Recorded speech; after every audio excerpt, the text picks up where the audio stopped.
Hello नमस्ते, मैं doctor कोमल। आज इस वीडियो में आपको आज के इस वीडियो में हम डिस्कस करेंगे कि थायराइड हम नेचुरली कैसे क्योर कर सकें। अगर आप मेडिकेशन पे हैं तो धीरे धीरे आप अपने मेडिकेशन को कैसे रिड्यूस करते जाएंगे। और ऐसे नहीं है कि ये नेचुरल वेज आप अपनाइए ज़रूर, लेकिन उसके साथ क्या कीजिए, आप अपने डॉक्टर से बात करते रहिए। तो आपका मेडिकेशन ग्रेजुअली कम होना चाहिए। आप एकदम इसे मत रोकिए, एकदम रोकेंगे तो भी आपको तकलीफ होगी। तो ग्रेजुअली आप अपने मेडिकेशन को कम कीजिए अपने डॉक्टर से बात करते हुए। अगर आप नेचुरली ये चीज़ें जो मैंने बताई है अगर आप बराबर से फॉलो करेंगे तो अपने आप ही आपका मेडिकेशन आपके डॉक्टर्स धीरे धीरे कम कर देंगे। तो चलिए अब मैं शुरू करती हूँ अपने वीडियो के साथ में। पहली चीज़ जो मैं आपको बोलूँगी कि नेचुरली आप कैसे कम करें, तो इसमें सबसे पहली चीज़ मैं बोलूँगी कि आप अपने डाइट का ध्यान रखें। तो जो चीज़ें डाइट से रिलेटेड है, क्योंकि ये बहुत मेजर रोल प्ले करती है थायराइड के अंदर। तो डाइट के अंदर जो हाइपोथायरॉयडिज्म पेशेंट्स है, मतलब जिनका थायराइड प्रोडक्शन जो हार्मोन्स है वो कम मात्रा में बनते हो, वो उनके लिए आयोडीन की मात्रा बॉडी में बहुत ज़रूरी है।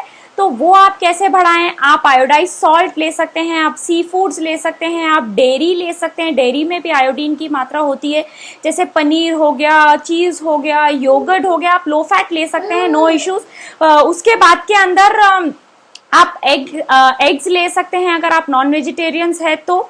और जो हाइपर थायरॉयडिज्म वाले पेशेंट्स हैं, मैं उनके लिए बोलूँगी कि आप लो इनटेक रखिए अपने आयोडीन का, क्योंकि वैसे भी जो थायराइड हार्मोन्स है वो मेजरली बने होते हैं आयोडीन से। तो आप ये देखिए कि आपकी आयोडीन की मात्रा कम होनी चाहिए।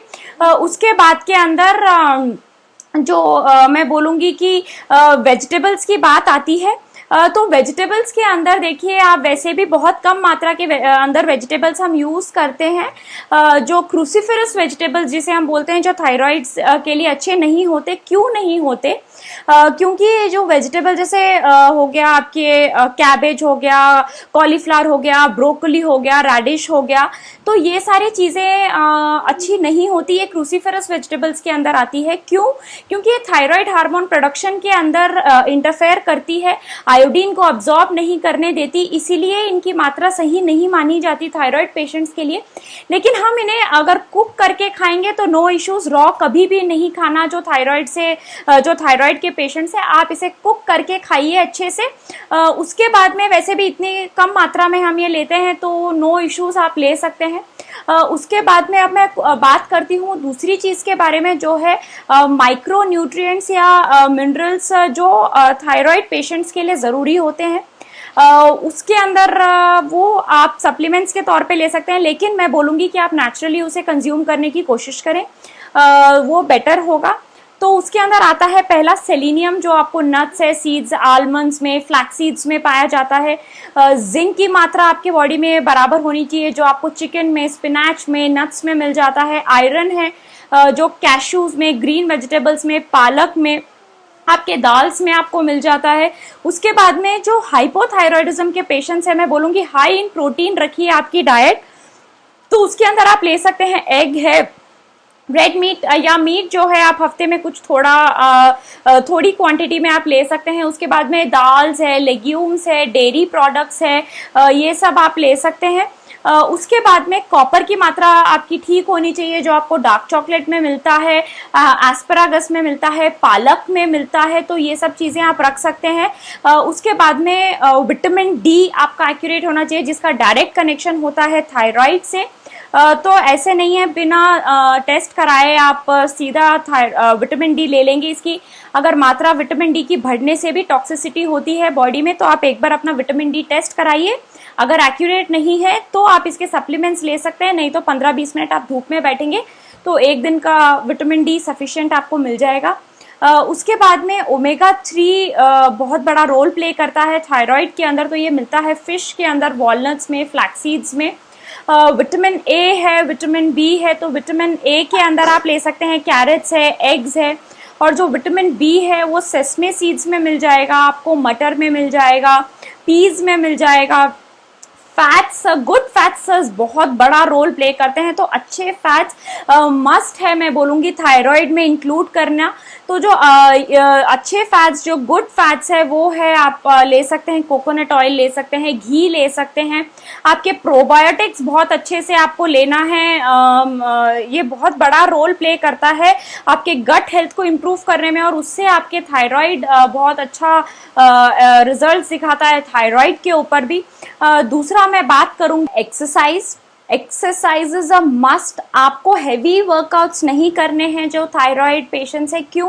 क्योंकि इसमें आप फटीग रहना, आपके जॉइंट पेन्स रहना, आपको लेथार्जी जैसे लगना दिन भर, तो इसमें आपको हैवी वर्कआउट्स नहीं करने हैं।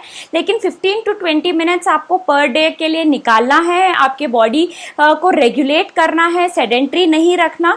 तो डेफिनेटली आप क्या कर सकते हैं, आप वॉकिंग कर सकते हैं, हल्का एरोबिक्स कर सकते हैं, जुम्बा कर सकते हैं, जो भी, या योगा कर सकते हैं। मैं बोलूंगी ये सब चीजें आप कर सकते हैं। उसके बाद में आप क्या कर सकते हैं, जैसे स्ट्रेचिंग वगैरह भी आप कर सकते हैं। अगर आपको लिफ्टिंग करना है तो मैं बोलूंगी बहुत हल्के वेट्स को आप लिफ्ट कीजिए, नहीं तो ये सब चीजें अगर आप करेंगे तो भी सफिशिएंट होगी।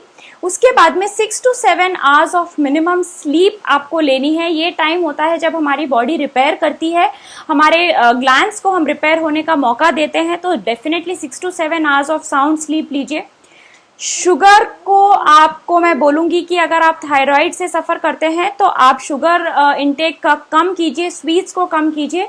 1 to 2 स्पून शुगर के से ज़्यादा एक्सीड मत कीजिए आप अपने डाइट में, क्योंकि क्या होता है, ये इन्फ्लेमेशन बढ़ाता है। जो रिफाइंड शुगर जो होते हैं, ये सबसे बड़ा एनिमी होता है थायराइड पेशेंट्स के लिए। ये इंक्रीज करता है आपके स्ट्रेस हार्मोन्स को, जो कॉर्टिसोल जिसे हम बोलते हैं, बॉडी में इन्फ्लेमेशन बढ़ाता है।